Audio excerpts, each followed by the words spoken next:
Hi friends, welcome to AVS all in one channel. ఈరోజు ఈ వీడియోలో శ్రావణ శుక్రవారం నేను చేసుకున్న పూజ, అలానే అదే రోజు నాగుల పంచమి కదండి. సో ఇప్పుడైతే నాగుల పంచమికి మేమైతే దేవస్థానం దగ్గర చేసుకున్న పూజ.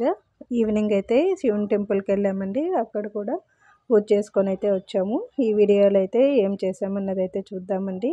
సో అందరూ నాగుల పంచమి అనుకుంటున్నానండి. సో ఇప్పుడైతే నేను ఎర్లీ మార్నింగే నీట్గా ఇల్లు అయితే నీట్గా క్లీన్ చేసుకున్నానండి, చెత్తలు ఊడ్చేసి. ఎందుకంటే ఎప్పుడైనా కూడా పండుగ వచ్చిన ముందు రోజు కానీ లేకపోతే అదే రోజు ఎర్లీ మార్నింగే కానీ నేనైతే ఇల్లంతా నీట్గా అయితే వాష్ చేసుకుంటానండి.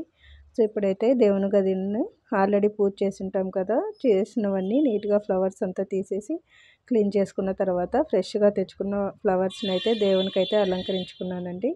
ఇక్కడ శ్రావణ శుక్రవారం కాబట్టి మ్యాక్సిమం అయితే అందరూ పూజ చేసుకుంటారు. లక్ష్మీదేవికి ఇష్టమైన దానిమ్మ పండు అయితే నైవేద్యంగా అయితే పెట్టానండి. సో అంత నీట్గా ఫ్లవర్స్ అన్నీ అలంకరించుకున్న తర్వాత దీపారాధన అయితే చేసుకున్నాను. ఇక్కడ మీరు శ్రావణ శుక్రవారం కాబట్టి అమ్మవారికి సంబంధించిన స్తోత్రాలు కానీ లేకపోతే మనకు అమ్మవారి నామాలు 108 అవి చదువుకోవచ్చండి. టైం లేని వాళ్ళు అమ్మవారి నామాన్ని మనకైతే 11 కానీ లేకపోతే 13 టైమ్స్ కానీ పారాయణ చేయొచ్చండి. సో ఇప్పుడు ఎక్కడైతే రెండు వైపులా దీపారాధన అయితే చేసుకున్నాను. ఎక్కువ టైం లేదనుకున్న వాళ్ళు అమ్మవారి విగ్రహానికి అమ్మవారి నామాన్ని జపించుకుంటూ మనమైతే కుంకుమార్చన చేసుకున్నాం అనుకోండి, అంతే ఫలితం కూడా వస్తుందండి. సో ఇక్కడైతే నేను అమ్మవారి విగ్రహానికి అయితే కుంకుమార్చన చేసుకున్నానండి. యాక్చువల్గా ఈ విగ్రహాలు అలానే దీపాలు అనేవి ముందు రోజు నైటే నేనైతే క్లీన్ చేసుకొని పెట్టుకున్నాను.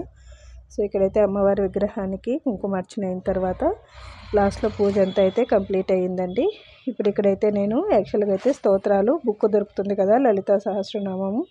సో ఆ బుక్లో అయితే అన్ని స్తోత్రాలు ఉంటాయి, ఎలాంటి తప్పులు లేకుండా కూడా చదువుకోవచ్చండి. ఇక్కడైతే గడపకు కూడా నీట్గా ముగ్గు పెట్టుకొని పూజ అయితే చేసుకున్నానండి.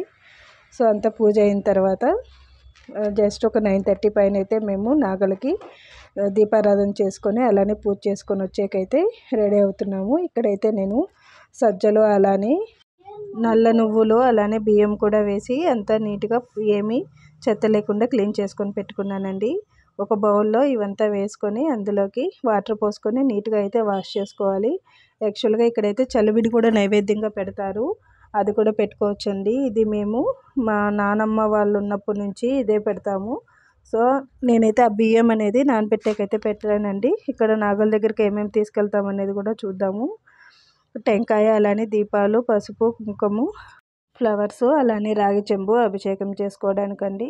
సో ఇప్పుడైతే బెల్లం అయితే తీసుకున్నాను ఒక కప్పులో, ఎందుకంటే ఆల్రెడీ సజ్జలు అనేవి నానిపోయి ఉంటాయి కాబట్టి మొత్తం అంతా నీట్గా వాటర్ అంతా తీసేసి ఈ బియ్యాన్ని అలానే నువ్వులు సజ్జలంతా కలిపి నీట్గా బెల్లంలోకి వేసుకొని కలుపుకోవాలండి. ఇక్కడైతే ప్రసాదం అయితే రెడీ అయినట్టే. సో ఇప్పుడు అమ్మవారికి చీర పెట్టుకోవడానికి అయితే నేను చీర తీసుకున్నాను, అలానే పసుపు, కుంకుమ, ఆకు ఒక్కలు అయితే తీసుకున్నానండి. సో ఇప్పుడు ఇక్కడైతే అంతా రెడీ అయిన తర్వాత లాస్ట్లో పాలు కూడా మర్చిపోకుండా తీసుకెళ్ళాలి. ఇప్పుడు బెల్లంలో ఆల్రెడీ నానపెట్టిన నువ్వులను అయితే కలుపుకోవాలండి. ఈ రాహుకేతు పూజకి ఈ చలిబిడి అలానే నల్ల నువ్వులు కంపల్సరిగా పెడతారండి. ఇంట్లో అప్పుల బాధలు ఉన్నా అలానే పిల్లలు పుట్టకపోయినా కూడా మనకైతే ఆరోగ్యంగా క్షీణంగా ఉన్న కుటుంబంలో ఎవరైనా సరే కంపల్సరిగా నాగుల చవితి కానీ పంచమికి కానీ పూజ చేసుకుంటారు ఇలా నైవేద్యం పెట్టి. సో అలాంటివి ఏమన్నా ఉన్నా కూడా మీరు దేవుని దగ్గరికి వెళ్ళి మొక్కుబడి చేసుకొని పూజ అయితే చేసుకోవచ్చండి. నాగుల దగ్గరికి వెళ్ళేసరికి అప్పుడే ఆల్రెడీ చాలా మంది అయితే పూజ చేస్తున్నారండి. సో ఇప్పుడు ఇక్కడ చెప్పేది ఏమంటే అందరూ పూజ చేసుకోండి, కాకపోతే అక్కడ తెచ్చిన పాల కవర్లు అలానే ఆయిల్ కోసం తెచ్చిన కవర్లన్నీ నీట్గా మీది ఎత్తుకెళ్ళామనుకోండి, అలా డస్ట్ కాకుండా ఉంటుందండి. చుట్టూరా అయితే ఎక్కువ కవర్స్ అన్నీ వేసి డస్ట్ అయితే చేశారు. మీరు తెచ్చుకున్నవి ఇంటికి తీసుకెళ్ళి డస్ట్బిన్లో వేసామనుకోండి నీట్గా అయితే ఉంటుంది. సో ఇప్పుడైతే మేము పూజ అయితే చేసుకున్న తర్వాత ఈవినింగు నాగలింగేశ్వర స్వామి టెంపుల్కి అయితే వెళ్ళామండి.